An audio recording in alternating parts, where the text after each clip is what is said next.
कामचोर देवरानी। एक बार की बात है, सुषमा अपने पूरे परिवार के साथ खुशी खुशी मोहन नगर में रहती थी।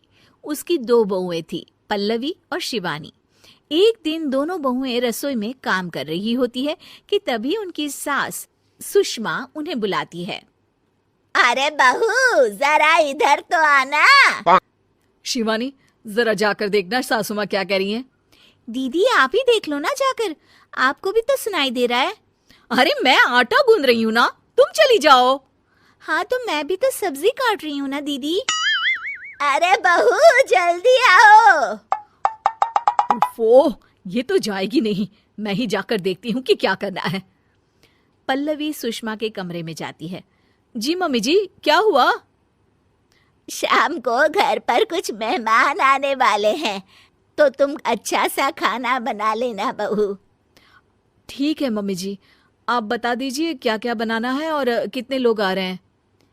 सुनील की मौसी जी और उनका पूरा परिवार आ रहा है। कुल मिलाकर 3 लोग और हमें मिलाकर हुए 9 लोग।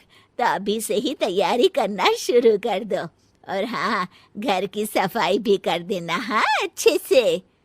जी मम्मी जी, सब काम हो जाएगा, आप चिंता मत कीजिए। पल्लवी शिवानी को घर में मेहमान आने वाले हैं इसके बारे में बताती है। क्या 9 लोगों का खाना बनाना होगा, घर की सफाई करनी है?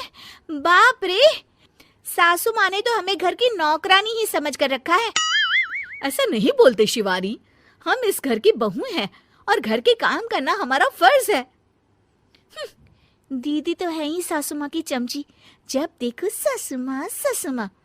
मैं तो इतना सारा काम नहीं करने वाली। शिवानी कपड़े लेकर गमला साफ कर रही होती है और चक्कर आने का नाटक करने लगती है। मेरा सर चकरा रहा है। तभी वहां पल्लवी और सासू माँ जाते हैं। अरे बहू, क्या हो गया तुम्हें? मम्मी जी, बहुत तेज सर में दर्द हो रहा है। तुम एक काम करो शिवानी, आराम कर लो। नहीं नहीं दीदी, घर में मेहमान आने वाले हैं, मुझे आपकी मदद करनी चाहिए। अरे कोई बात नहीं शिवानी, तुम आराम कर लो, मैं सब काम कर लूंगी। ठीक है दीदी, अगर आप इतना कह रही हैं तो आराम कर लेती हूँ। शिवानी आराम से अपने कमरे में मैगजीन पढ़ रही होती है। इसे कहते हैं आराम की जिंदगी। इतना सारा काम। चलो सारा काम खत्म हो गया, शिवानी को देख आती हूँ। शिवानी अपने कमरे में ईयरफोन में गाने सुनते सुनते सो जाती है और उसके साइड में मैगजीन भी रखी होती है। पल्लवी वहां आ जाती है और वो सब देखती है। ओहो, तो मतलब सब काम चोरी का बहाना था। अभी बताती हूँ इसको। घर का सारा काम मुझे करना पड़ा और ये महारानी यहाँ मैगजीन पढ़ रही है, गाने सुन रही है। पल्लवी रसोई से एक प्लेट और चम्मच लेकर आती है और शिवानी को थाली बजाकर उठाने लगती है। शिवानी अचानक से उठती है। उठ गई महारानी, गाने भी सुन लिए, मैगजीन भी पढ़ ली। तुम तो बहुत बड़ी झूठी निकली शिवानी। तुमने सर दर्द का बहाना बनाया ताकि काम करने से बच सको। हाँ बनाया बहाना, तो क्या करती, इतने सारे काम करती। मुझे कोई शौक नहीं है चापलूसी का। क्या चापलूसी? तुम्हें लगता है कि मैं सारे काम चापलूसी के लिए कर रही हूँ? और नहीं तो क्या। तभी वहां सासू माँ आ जाती हैं।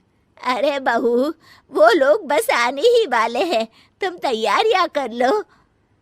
जी सासू माँ, तुझे तो मैं बाद में देखती हूँ। सब खाना खाने बैठते हैं और खाना शुरू करते हैं। तभी सुनील की मौसी बोलती है। वाह भाई वाह, खाना तो बहुत ही अच्छा बना है सुषमा जी, एक एक चीज में क्या स्वाद है। ये सुनकर शिवानी मुंह बना लेती है। उसे अपनी जेठानी की इतनी तारीफ रास नहीं आती। आपकी बहुएं तो बहुत ही अच्छा खाना बनाती हैं। हाँ, बनाती तो दोनों ही अच्छा है, पर आज ना ये सारा खाना बड़ी बहू ने बनाया है। छोटी बहू की तबीयत ठीक नहीं थी, सो इसलिए। मानना पड़ेगा सुषमा जी, आपकी बड़ी बहू तो बहुत ही गुणवान है। पल्लवी की तारीफ सुनकर शिवानी को जलन होती है। पल्लवी ये सुनकर खुश हो जाती है और शिवानी की तरफ देखकर उसे चिढ़ाती है। कुछ देर बाद मेहमानों के जाने का वक्त हो जाता है। मौसी जी सबके लिए उपहार लाई होती है। वो सबको शगुन के पैसे देती हैं और अंत में पल्लवी के पास आती है। तुम्हारे लिए शगुन का लिफाफा तो है ही, पर बहू तुम्हें एक और उपहार भी मिलेगा इतना अच्छा खाना बनाने के लिए। मौसी अपने सोने के कंगन निकालकर पल्लवी को पहना देती है। ये लो, ये मेरे मनपसंद कंगन है, अब से ये तुम्हारे हुए। धन्यवाद मौसी जी। ये देखकर शिवानी तो पूरी तरह से जल जाती है और गुस्से से रसोई में चली जाती है।